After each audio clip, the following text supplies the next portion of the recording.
Hi there, I'm Janeen from Club MojoCircle, and it's great you're joining us today for our discussion on communicating to improve your relationships. So let's get started on this presentation. I hope you really enjoy it. Oh, and hang around till the end because we'll have a great meditation about communication as well. So see you then. So, communication. It's the first thing we really learn in life, sort of even before walking. That sort of comes at around the same time as that.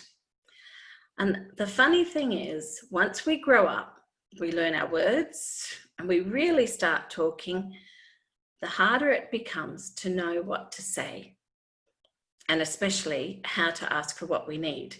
Now, that quotation actually comes from Meredith Grey of Grey's Anatomy. I mean, great, huh?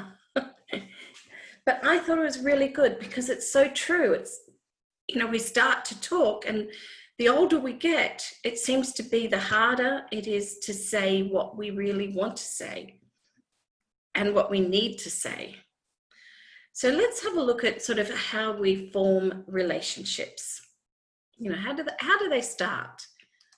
And when I'm talking about relationships, I'm not just talking about, our most intimate relationship, because that will be our primary relationship.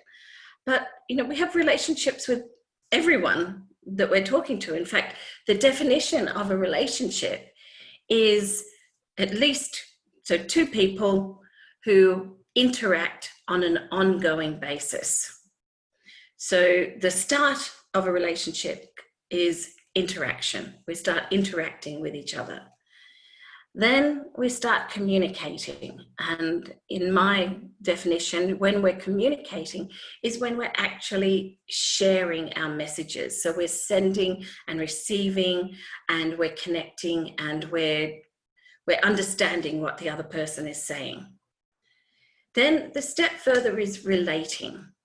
When we go beyond just understanding what's being said, but we can actually relate empathetically, and we can relate with compassion, and we can relate with, just deep understanding of what the other person is saying, why they're saying it, why are they saying it to us, how are they saying it? We bring it all together, and we can actually connect at a real and meaningful level with the other person. And, this goes, like I said, it goes beyond your most intimate relationship, because, I'm talking about relationships at work, with family members, with friends. We form those relationships when we have ongoing relating, because, that's the word is to relate, and relationship comes from that. So let's look at the relationship cycle and what are the factors affecting this relationship and how we relate in it. So we start up at the top here. If we start with, how we communicate, so how we talk to each other, determines how we relate to each other. And then that determines what our experience of that relationship is, which then tends to determine how we behave within the relationship, which will affect and determine what outcomes and results we get from the relationship, which, to continue the cycle, then still determines how we communicate. So think about your relationships. Think about when things are going really well. We communicate, and we understand each other, we connect, then we're relating really well to each other in our discussions and our communications. So therefore, our experience of the relationship is good and positive. We enjoy it. We enjoy being in the relationship. We enjoy being with this person and talking to them. And then we have very positive vibes about the relationship, and we behave very positively, because we like this person, we like being with them. Our behavior towards them is very empathetic, and positive, and it might be very enthusiastic. It's like, hey, it's great to see you again. Oh, thanks for the phone call. Like we might actually, our engagement is on a very positive basis. So that determines our outcome results. So when we're having a good relationship, we actually have great results. We go, wow, I feel really good after I've spoken to John or Jim or Jan. I enjoy being with them. And your outcome is that you want to see them more, because when you've seen them, you feel good. So that determines that the next time we communicate with them, our communication is going to be positive. So we'll have a really positive attitude. And so that will continue in an upward spiral of a relationship enhancing and growing and becoming more and more important to us. But let's look at what happens if it doesn't work. Think about someone that you've had a relationship and it hasn't worked. You just can't talk to them. So we start the communication. We try communicating with them. And, what if that person snaps back at us, or they judge us, or, they criticize us? Then we start, we're not relating in a really good manner. How we relate to them will become a little bit defensive. It'll be a little bit guarded, a little, I don't know. And that will determine our experience of the relationship. It's like, yeah, okay, I don't really want to spend too much time around that person. Sometimes we may not even know. Sometimes we might just get a bad vibe. And you just go, yeah, you know what? No, I don't really want to go and see them. I don't really want to talk to them. We may have had that sort of a relationship with someone in our family. I know I have. So our experience then determines how we behave. So our behavior is to be standoffish, to hold them at bay, to not want to engage with them, to even avoid them, which will determine the outcome and the results is that, really that relationship ain't going nowhere.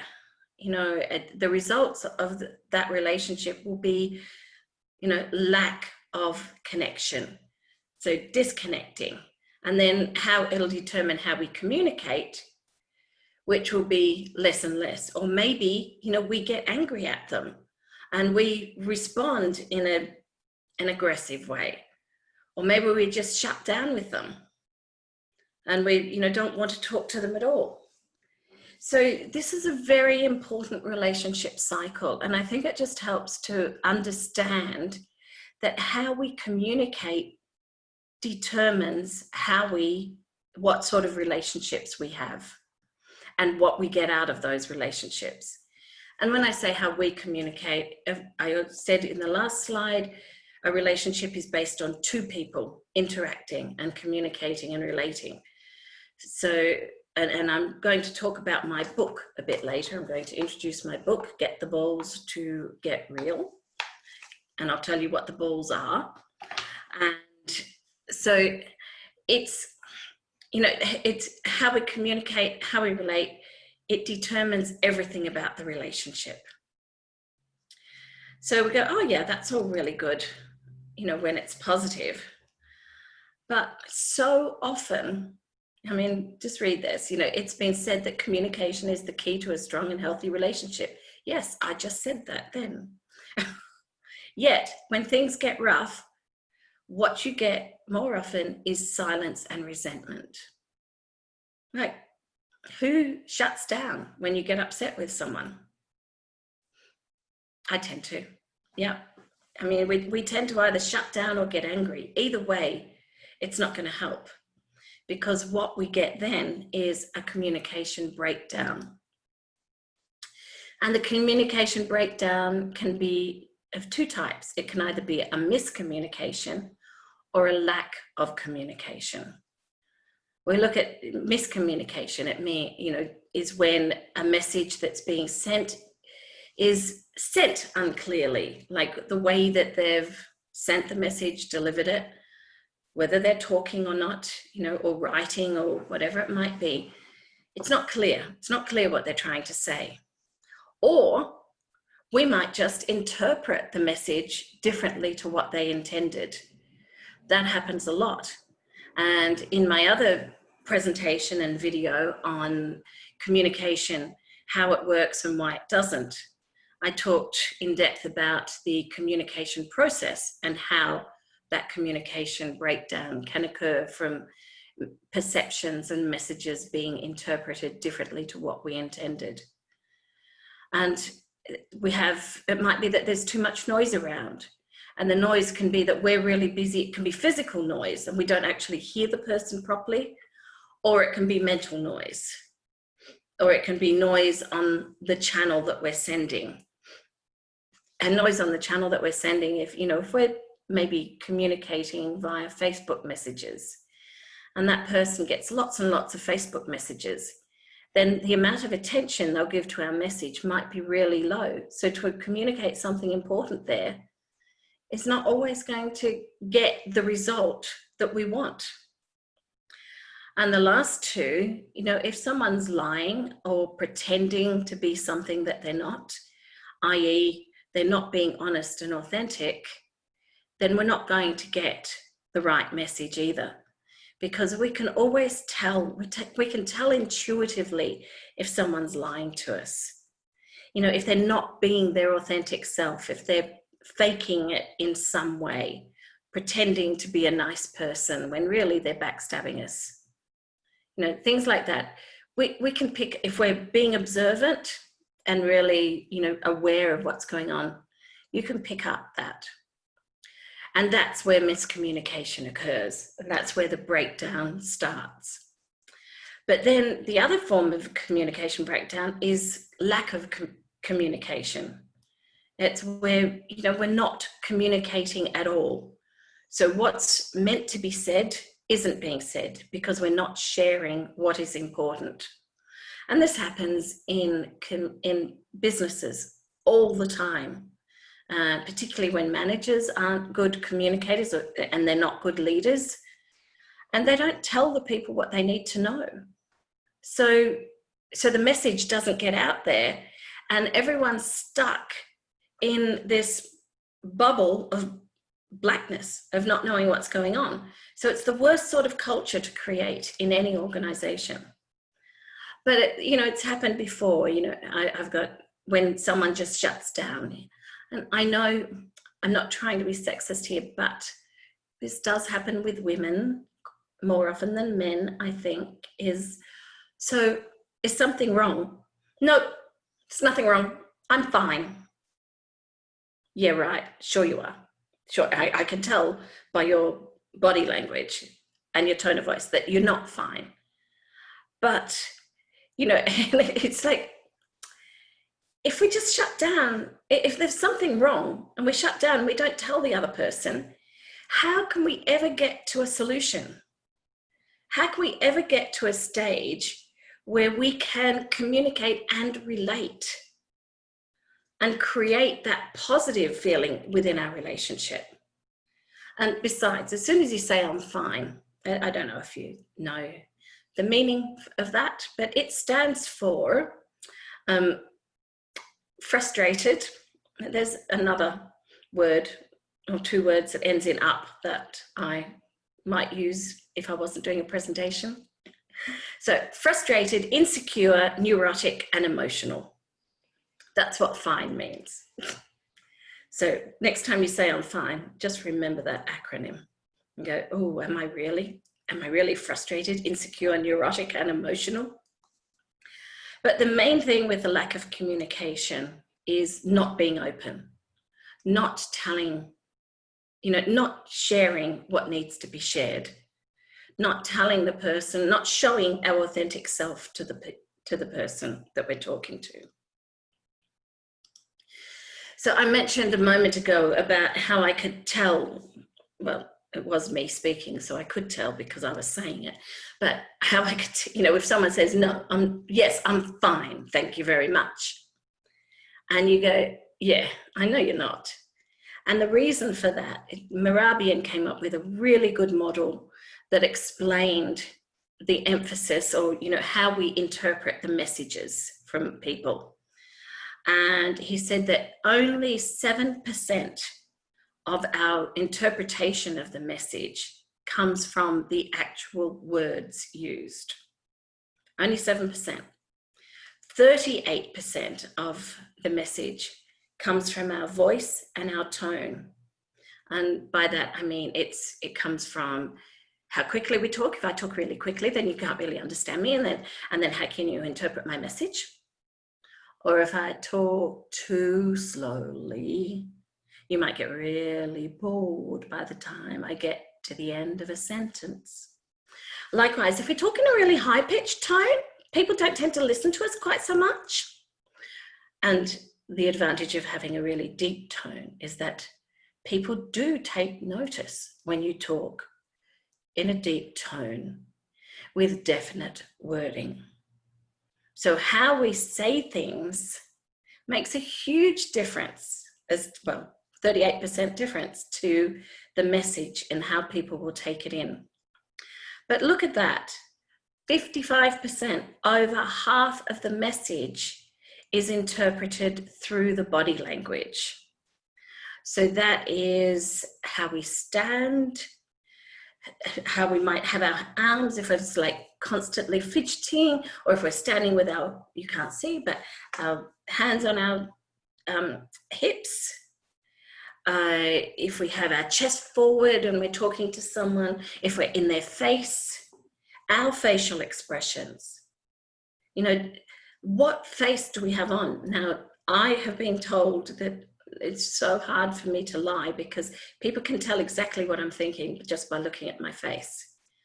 So it tells it all.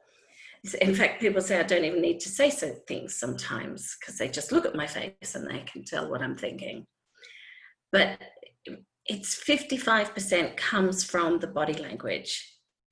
So what that means is if we're communicating just by text, say you want to discuss something that's wrong with your relationship and you want to do it via text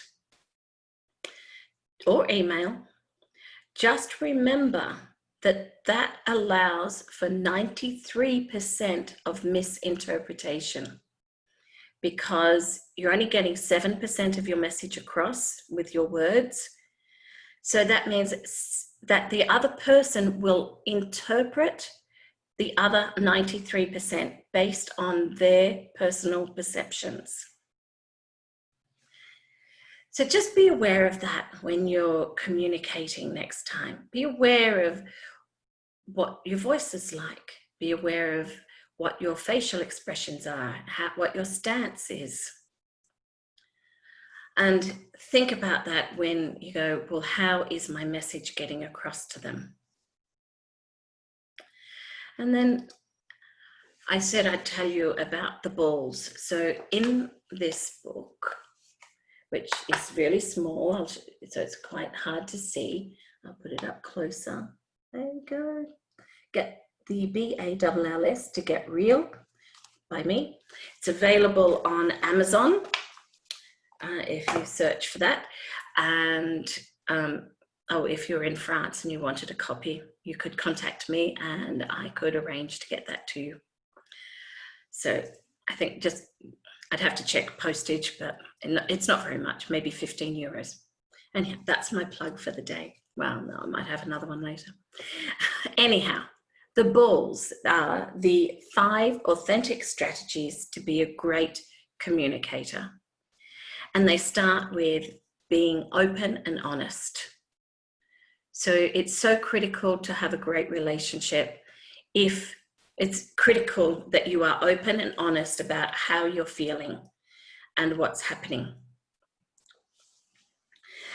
The second, adopt an accepting attitude. And what that means is be aware of what our attitude is that we are giving. You know, are we positive and accepting and non-judgmental and allowing the other person to be their authentic open and honest self? Or do we have what we call, oh, wow, oh, she's got an attitude. Oh, don't like talking to her. She's got such an attitude.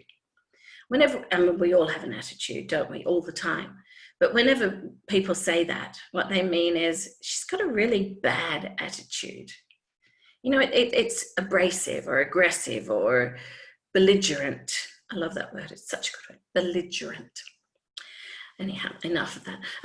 And so, you know, we need to make sure that our attitude is going to be accepting of the other person and accepting of where we're at as well. The third one, lose the blame game. Just let go of all that judgment, the blaming, the making it the other person's fault, the need for you to be right. Right and wrong are just two labels based on our perception and morals that we've learned as we've been growing up. So lose the need to be right.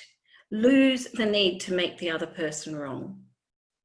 Lose the blame game, because, you know, we're all doing the best we can with what we have available to us. And some people just really don't have the level of or have a high level of emotional intelligence. And we need to be sort of accepting of that and go, okay, well, they don't really understand the situation as well as I do, so I will help them to do that. Rather than going, oh God, they're such an idiot. I don't want to talk to them. They're an idiot. They never understand anything. I can tell you, that attitude won't get you anywhere. And the second L is listen to understand. So most people don't listen to understand. They listen to reply. And they'll spend more time thinking about what they're going to say next than actually listening to what you're saying. And the test is, as soon as you find yourself thinking, oh, I need to say this and I can say that, I can tell you, you have stopped listening to that person right there and then. And you will never understand with them if you don't listen to them. So listen with the intent of active listening, with a desire and the goal to understand what it is they're saying, as well as what they're not saying. Like, read between the lines, use all of your intuition and your observation on the body language, and listen to their tone of voice so that you can understand what's really going on for them. And then take your time to think about what would be the best response. It's okay to have a gap in the conversation. It just means that it gives us a chance to think about what we're both saying. So even if it's a little quiet, or even if you just go like, oh, you know, that's really big, just give me a moment to take all that in, please, so I can respond appropriately. And the last one, the S, is stay present. And this means stay in the present as well as stay present in the discussion. And that means, you know, when I say stay present, don't let your mind wander. You know, if you're sitting there and thinking about, oh my God, look, it's raining outside. Oh, damn, I'm going to have to go walk home in the rain. Oh, you know, that's a pain. Oh, I should get something for dinner on the way home. You're not present. You've left. You've gone. I mean, if you've been sitting here in this presentation and your mind's been wandering, then you haven't been present the whole time if you started thinking about different things. I hope you haven't. I hope I've kept you engaged and interested so that you've been present the whole way. And when I say stay in the present, I mean talk about what is relevant to that conversation at that time. Too many of us tend to not say what we want to say and in fact need to say at the time that we need to say it. And what happens is we just get this like, and we, rather than saying something, we put it into an anger chest. And every time we get angry or upset, we put it into an anger chest. We just keep adding to it. We add to that anger chest, and we can add to it over the years. And yes, I would go that women probably are more guilty of doing this than men. But what happens is we just stuff that anger chest so full that one day it just explodes and all this crap comes flying out, and we get so super angry because we've just had it building up for years maybe. And we just go blah onto the person, and we sort of vomit our volcano ash, because we've exploded like a volcano. We vomit the ash and lava all over the person, and they might be, sometimes it's not even the person involved. Sometimes it's someone else, and they go, oh, what was that about? Like, why are you so angry at me? I haven't done anything wrong. And sometimes it'll be such a minor thing, and if you take a chance to think about it, you go like, yeah, actually, that wasn't warranted. They didn't do anything to deserve that response I gave them. And so we need to make sure that we don't fill our anger chest. We calmly and appropriately discuss what we need to when we need to. And that comes back to the being open and honest. We're open and honest all the time, and we share what's going on. I mean, I know, like, I was in a 20-year relationship. We were married for 11 of those years, or almost 11 years, 2 weeks short. And my then husband had an affair, and he left me for the other woman. And it was really hard, because what I wanted to do when we were in the process of separating was sit down and talk to him about where we're at, about the situation, to identify if there was any chance of, fixing our marriage, fixing our relationship. And, I now recognize that that relationship was actually way past its best by date. And if there's one thing I'd do differently now, it is communicate my feelings to him a lot earlier, because I wasn't happy. And if we'd both sat down and communicated those feelings, then it wouldn't have been this big shock at the end. Well, it was a shock. No, that's not quite right. It wasn't a shock that he was having the affair. I knew he was having the affair, and he actually knew I knew. And he ended up confessing. But the shock for me was him leaving, because I think I was just naively, we got together when I was 17. And I think I just naively thought, wow, we'll just stay together, because we have been. So 17 when we started going out, 27 when we got married, and 37 when we separated. And it made it harder for me to be able to manage my way through that separation and that end of the relationship, because I couldn't talk about our relationship to him. I couldn't talk it through. And if we both knew what was going on earlier, we could have either fixed it, maybe. I'm not convinced. I think we were just growing apart, but it wouldn't have been such a dramatic end. And the separation would have been far easier to deal with. So this communication, it's not just about having having the best relationships, but it is about relating to recognize when a relationship is coming to its end as well, and recognizing that that might be on one side or it might be on both sides. But talk about it. That's what I'd say. So my quote for today is, the quality of our relationships depends on how well we communicate and relate in them.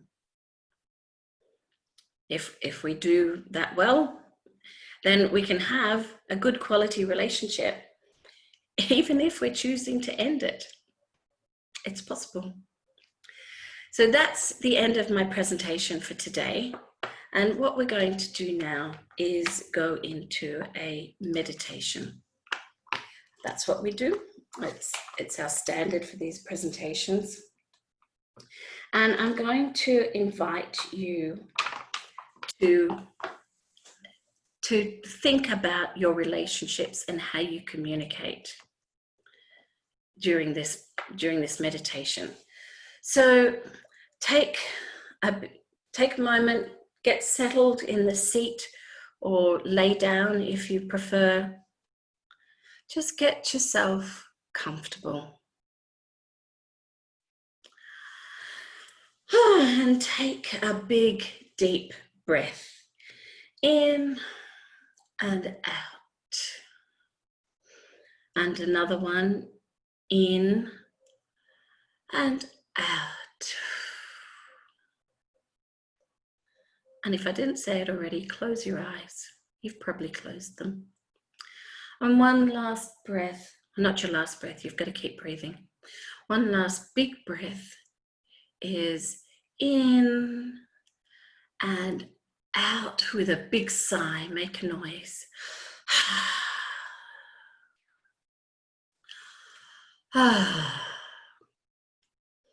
And now let your breath drift back to normal so that you don't have to think about it.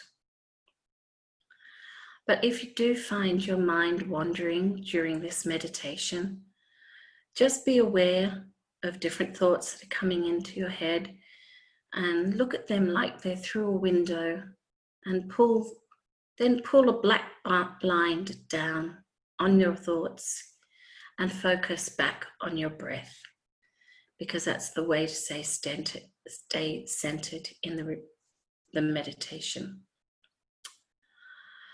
And now we're going to open up our chakras, just the top ones. We're just going to start from our heart chakra and open that up, because that is where we feel the love. That is where we feel the love for the other people we're in a relationship with.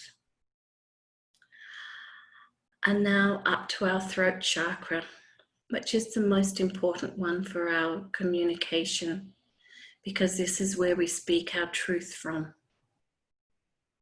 It's where we say what we need to say for us. And then up to our third eye. And this one's important because that's our intuition. That's where we observe what's happening and we can pick up on what's being said between the lines, and also what is the right thing for us to say.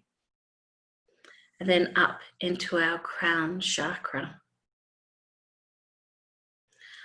And open that up, and above us, above your head, is this beautiful, beautiful white light.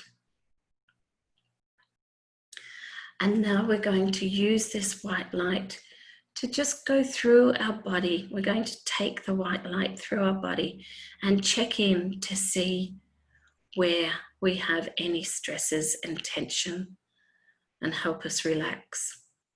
So it comes in, it's coming into our head and checking in our head.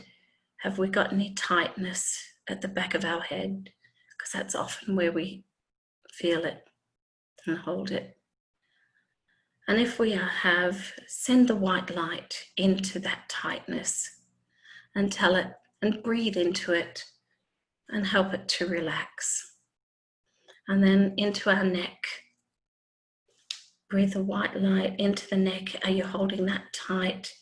Have you got stress there? Breathe the white light into that stress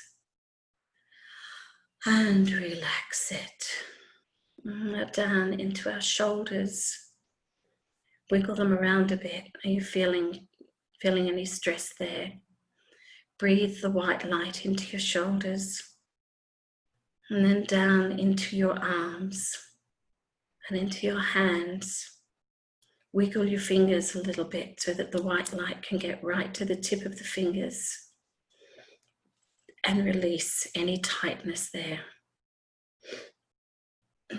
Now up into our chest and our upper back. Is that tight? Are you holding it?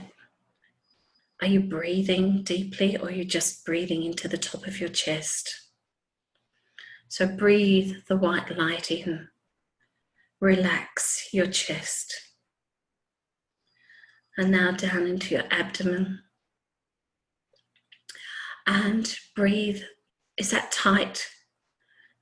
Are you breathing down and pushing your abdomen out so that you're breathing all the way into your body and sending the oxygen and the white light throughout your body? And let the white light release any tension that's there. Now into our buttocks. And release any tension there. We hold that in. We hold our emotions in our buttocks and our thighs and calves, and breathe the white light into there, into those places, and your feet, and wiggle your body around a little bit to make sure the white light has gone all the way through and into all of the tight places. Now the white light is going through our feet into the ground and into the earth, where it's picking up more strength. It's grounding us and making us feel firm and strong. And it's coming back up. And it's coming all the way up through our body, through our chakras, and around our heart. And it's sending healing energy to our heart and wrapping it up in the white healing energy. Now up and up to our throat. It's wrapping itself around our throat chakra so that we can speak our truth. And up to our third eye, and the white light surrounding that. And now we can see the truth. We can use and listen to our intuition. And it's up into our crown chakra. So our body is full of healing white light now. And it's time to think about the relationships you have with those most important to you. Are they good relationships? Think about the relationship cycle. How do you communicate? How do you relate? What's your experience of the relationship? And how does that affect you? What's the outcome you're getting from that relationship? And how does that mean you communicate in the relationship? What effect does it have on you? I'm going to give you a couple of minutes to sit quietly and think about that for your different relationships.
And if you find your mind wandering, bring it back to your breath And focus again on your relationships and your experience of them, how you behave in them, and the outcome you get from that.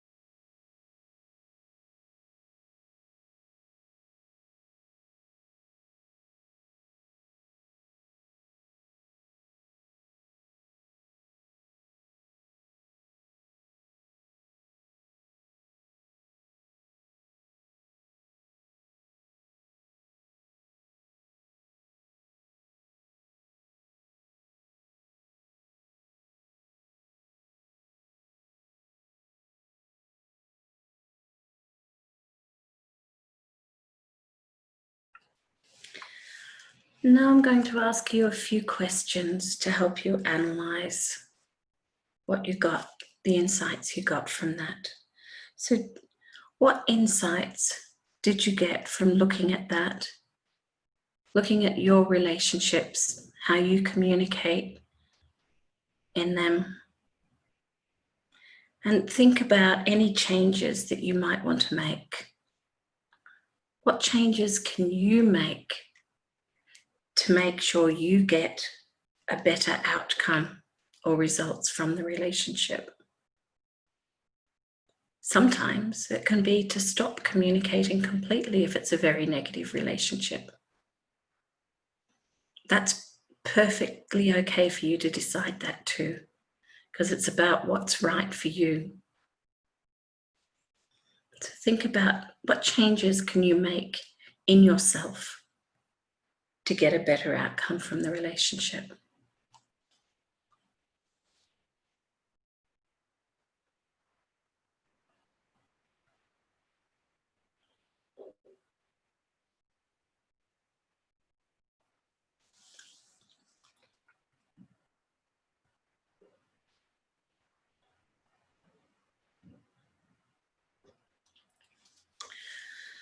Now I'm going to ask you another question, and this one sort of becomes very personal. This one's about you. So does that relationship cycle and what you've just been thinking about, does that help explain the outcomes you've been getting from your relationships? Does it help you understand what's happening in them? How?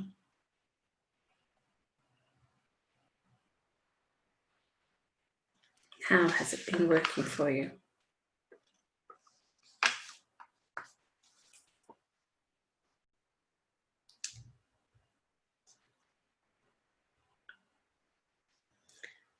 And the next question is, what outcomes do you want from those relationships?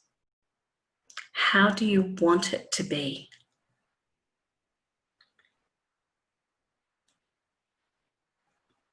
And then the last one is, what do you need to do differently to achieve that outcome?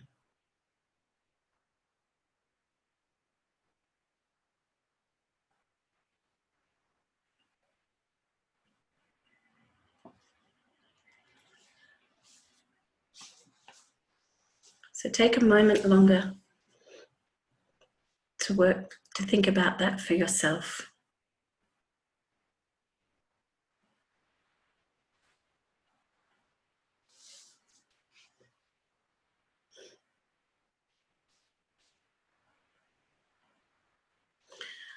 And then when you're ready, bring that to a close.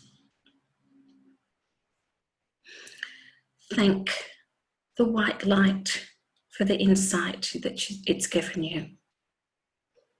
Thank the white light for the healing it's given you. And then bring yourself back to your breath. Be aware of that again. Bring yourself back to where you're seated or lying. Feel the support underneath your body. And then bring yourself back to the room you're in and back into listening to this video with us. And when you're ready, open your eyes.